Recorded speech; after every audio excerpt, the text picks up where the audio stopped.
Welcome to STV. నా పేరు శ్రావ్య. Bulletin updates చూద్దాం. నెల్లూరు మహానాడు కోసం గ్రామాల తెలుగుదేశం పార్టీ కేడర్ సిద్ధం కావాలి.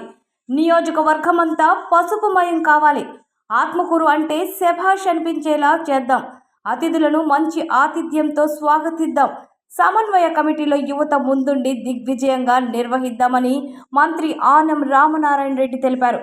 తెలుగుదేశం పార్టీలో మూడవ తరానికి నాంది పలుకుతూ యువత ఉజ్వల భవిష్యత్తే లక్ష్యంగా నారా లోకేష్ పార్టీ జాతీయ వర్కింగ్ ప్రెసిడెంట్గా నెల్లూరులో మొట్టమొదటిసారిగా నిర్వహిస్తున్న ఈ మహానాడు కార్యక్రమంతో రాష్ట్రమంతా మన జిల్లా వైపు చూసేలా నెల్లూరు జిల్లా ప్రతిష్టను మరింత పెంచుదామంటూ నేడు ఆత్మకూరు నియోజకవర్గ నేతలకు దిశానిర్దేశం చేసిన రాష్ట్ర దేవాదాయ శాఖ మంత్రివర్యులు ఆనం రామనారాయణ రెడ్డి.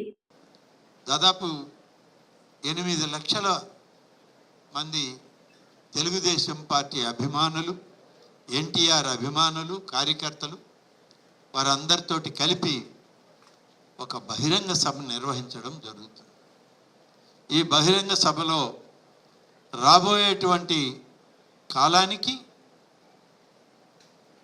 దశ దిశ నిర్దేశం చేసి తెలుగుదేశం పార్టీ శ్రేణుల్ని ముందుకు నడిపించేటువంటి కార్యక్రమం కూడా ఆ రోజు నిర్వహించడం జరుగుతుంది.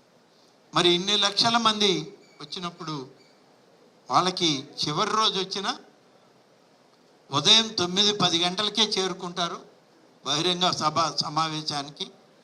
సాయంత్రం 5 గంటల వరకు సమావేశం నడుస్తుంది. ఈ సమావేశం నడిచినంత సమయం ఈ 5-6 లక్షల మంది వస్తూనే ఉంటారు. ఆ వచ్చే వాళ్ళందరికీ ఆహ్వానం పలకడం, వాళ్ళకి కావాల్సిన వస్తువులు ఏర్పాటు చేయడం, తిరిగి వాళ్ళని ప్రశాంతంగా వాళ్ళ గమ్యస్థానాలకు చేర్చే వరకు మనదే బాధ్యత, మనమే ఆ కార్యక్రమాలు చేయాలని చెప్పి మాట్లాడుకోవడానికి మేమందరం కూడా ఇక్కడ చేరాం.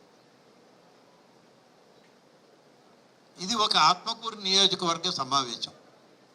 ఏ నియోజకవర్గానికి ఆ నియోజకవర్గం, ఆ శాసనసభ్యులు, ఆ నియోజకవర్గ పార్టీ నాయకులందరూ కలిసి వాళ్ళు కూడా 1-2 రోజుల్లో మాట్లాడుకుంటారు. తర్వాత పెద్ద ఎత్తున జిల్లాకి సంబంధించినటువంటి మొత్తం కార్యవర్గం కూడా ఇక్కడ చేరి దీన్ని నిర్దేశించుకోవడం జరుగుతుంది. ఆ తర్వాత రాష్ట్ర కమిటీలన్నీ ఉంటాయి. ఇక్కడ ఒక్కొక్క కమిటీకి ఒక్కొక్క రాష్ట్ర స్థాయి క్యాబినెట్ మంత్రి అధ్యక్షత వహించి నడిపిస్తూ ఉంటారు. వాళ్ళతోటి కలిసి మేమందరం కూడా పనిచేస్తాం. ఈ విధమైన కార్యక్రమం మహానాడు ఇంత పెద్ద ఎత్తున ఈ జిల్లాలో జరుగుతుంది. కాబట్టి 1982లో ఎన్టీ రామారావు గారు తెలుగుదేశం పార్టీ పెట్టాలి అని ఒక ఆలోచన చేసినప్పుడు ఆయనకి తోడుగా రాష్ట్రం నుంచి, ఉమ్మడి ఆంధ్రప్రదేశ్ నుంచి, ముఖ్యంగా నెల్లూరు జిల్లా నుంచి ఎన్టీఆర్ అభిమాన సంఘ నాయకులు, అభిమానులు మాత్రమే ఆయనతోటి కదలి వెళ్ళి తెలుగుదేశం పార్టీని ఆనాడు ప్రారంభించినప్పుడు ఆయన అభిమానుల కోలాహలం మధ్య ఆయన ఈ పార్టీని ప్రకటించారు. దానికి ప్రాధాన్యత ఈ నెల్లూరు జిల్లాకు ఉంది. కాబట్టి ఇవాళ నెల్లూరు జిల్లాలో జరిగే ఈ మహానాడు తెలుగుదేశం పార్టీ కార్యకర్తలు ఎంత ప్రధానమైందో, ఎన్టీఆర్ అభిమాన సంఘాలు, అభిమానులు, ఇవాళ ఉన్నటువంటి బాలకృష్ణ గారి యొక్క అభిమానులు, అభిమాన సంఘాల నాయకులు అందరూ కూడా ప్రధాన పాత్ర పోషిస్తారు ఈ జిల్లాలో.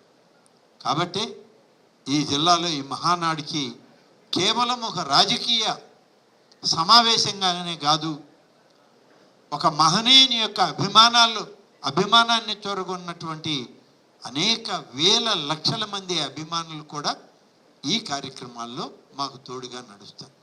కాబట్టి ఈరోజు మేమందరం అందరినీ సమావేశపరుచుకొని కార్యక్రమాన్ని పెద్ద ఎత్తున నిర్వహించడానికి చేయాల్సిన పనులన్నీ కూడా ఇవాళ మాట్లాడుకోవడం జరుగుతుంది. ఇవి ఇప్పటి వరకు ఉన్న bulletin updates. Keep watching STV. మేము చేసే వీడియోస్ మీకు నచ్చినట్లయితే లైక్ చేయండి. అలాగే మరిన్ని ఇంట్రెస్టింగ్ అప్డేట్స్ కోసం మా ఎస్టీవీ తెలుగు ఛానల్ ని సబ్స్క్రైబ్ చేసుకోండి.